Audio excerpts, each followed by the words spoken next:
¿Cómo podemos asegurarnos de que nuestras palabras sean oportunas? Bueno, respondamos esta pregunta con base en lo que escribió Pablo en su primera carta a los Corintios. Busquen conmigo, por favor, Primera a los Corintios 12:25. Noten lo que dice Pablo. Para que no hubiera división en el cuerpo, sino que sus miembros tuvieran el mismo cuidado los unos de los otros. Fíjense en la expresión, el mismo cuidado los unos de los otros. Esta frase, traducida literalmente del griego, significa preocuparse los unos por los otros. Pero es interesante que el término original que se traduce aquí como cuidado es básicamente el mismo que se usa en el relato de Mateo, cuando Jesús dijo que no nos inquietáramos por cosa alguna.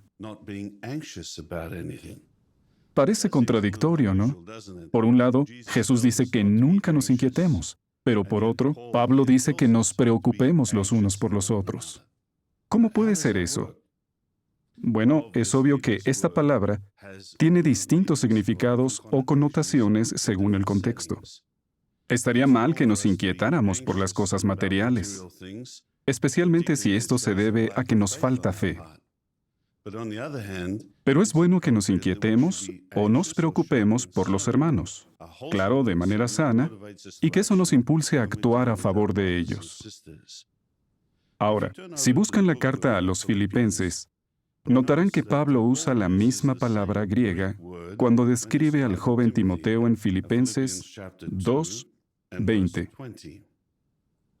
Allí Pablo dice, porque no tengo a ningún otro de disposición como la de él, que genuinamente cuide de las cosas que tienen que ver con ustedes. En la expresión que genuinamente cuide, la palabra cuide viene del mismo término griego utilizado en la frase cuidar los unos de los otros. Y, por supuesto, también es la misma palabra griega que Pablo usó en Filipenses 4:6, donde dijo, no se inquieten por cosa alguna.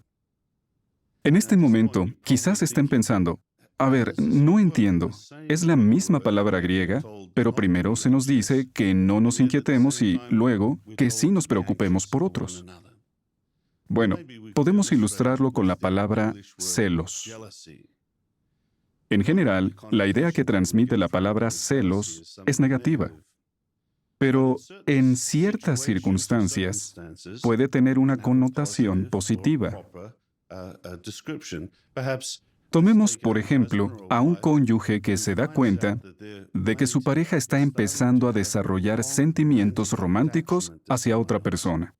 ¿No creen que debería sentir celos? Si eso no ocurre, algo anda mal.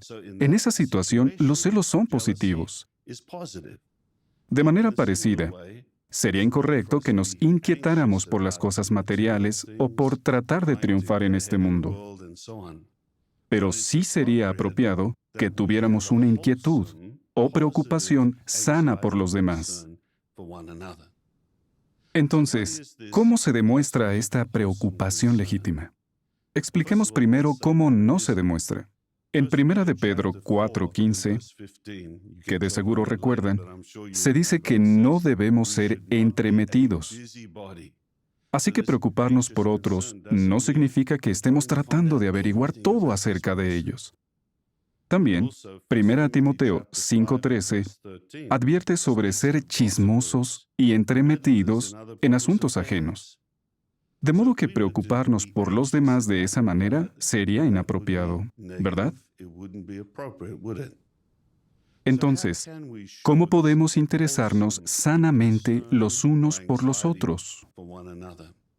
Bueno, a través de los años, la Atalaya nos ha dado sugerencias al respecto. Podríamos decir que hay 4 formas en las que podemos mostrar nuestra genuina preocupación por las personas.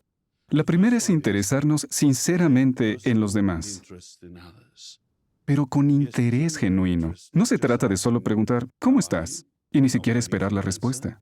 Lo que queremos es realmente entender cómo les está yendo en su vida e interesarnos en lo que les pasa. La segunda es fijarnos en lo bueno que otros digan o hagan y entonces felicitarlos por ello. Así que buscar oportunidades para animarnos unos a otros es una manera de demostrar nuestro interés. La tercera, que ya se ha mencionado en los comentarios esta mañana, es tratar de ver el potencial que tienen los demás. Podemos pensar en el ejemplo de Bernabé. Recuerden, Marcos decepcionó tanto a Bernabé como a Pablo en el primer viaje misional. Y aún así Bernabé no lo dio por perdido. Vio que Marcos tenía potencial, que podía mejorar y, en el futuro, recibir alguna asignación interesante.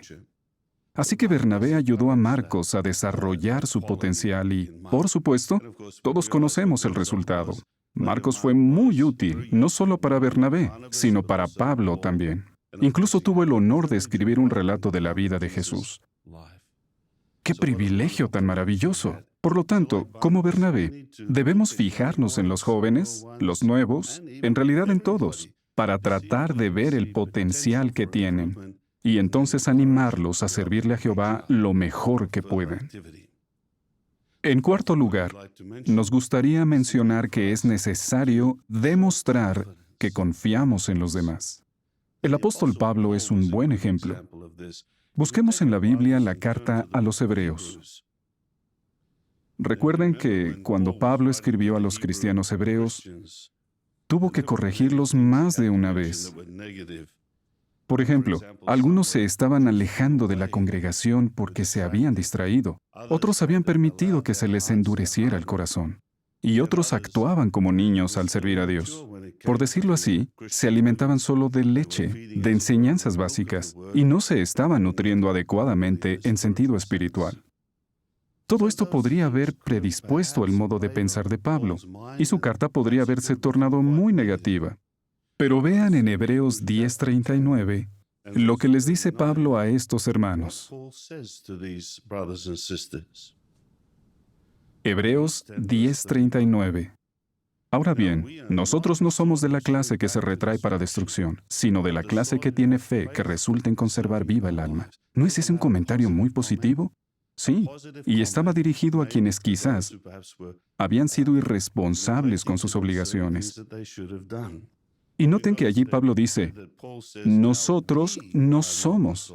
Así que él también se incluye. ¿Cómo podía Pablo tener tanta confianza en hermanos que necesitaban tanto consejo? Bueno, la Atalaya menciona 2 puntos. En primer lugar, Pablo se esforzó por imitar el punto de vista de Jehová Dios. Cuando Jehová observa a los humanos imperfectos, puede ver su potencial y confía en que, si ellos quieren hacer lo correcto, con su ayuda lo lograrán. En segundo lugar, Pablo confiaba en el Espíritu Santo. Él sabía que, con la ayuda de dicho Espíritu, una persona puede desarrollar el poder que es más allá de lo normal y vencer cualquier deseo incorrecto y cualquier problema. De modo que esforzarse por imitar a Jehová y confiar en el poder del Espíritu Santo le ayudó a Pablo a ver a los hermanos de manera positiva. Entonces, ¿cómo podemos lograr que nuestras palabras sean oportunas? Bueno, tenemos que preocuparnos unos por otros. Pero eso no significa entrometerse en asuntos ajenos. ¿Recuerdan los 4 puntos que vimos? Primero, muestre interés sincero en los demás. Felicítelos, anímelos, fíjese en el potencial que tienen y entonces confíe en ellos. Si lo hacemos, podremos estar seguros de que estamos cuidando de los demás, preocupándonos por ellos.